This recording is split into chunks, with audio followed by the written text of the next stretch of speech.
Devil's claw root has been used traditionally to help ease joints and muscle discomfort. Today I'm making a simple massage oil that you can use all day long. First, I'm going to add 1/4 cup of dried devil's claw root to 1 cup of oil. I'm using avocado oil, but you could use olive oil, sweet almond oil, whatever oil you like.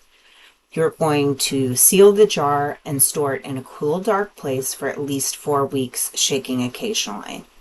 After it's fully infused, you'll strain the root from the oil. This liquid gold is now ready to use as massage oil on sore muscles and stiff joints. Don't forget to label your creation with the name and the date. My printable herbal apothecary labels make it easy to keep your remedies organized and beautiful. You can find them at FiberMaiden.com, or you can take a screenshot at the end of this video and it will give you all the information you need about the root and 2 different recipes that you can make it with. I hope that you enjoy and have a wonderful rest of your day.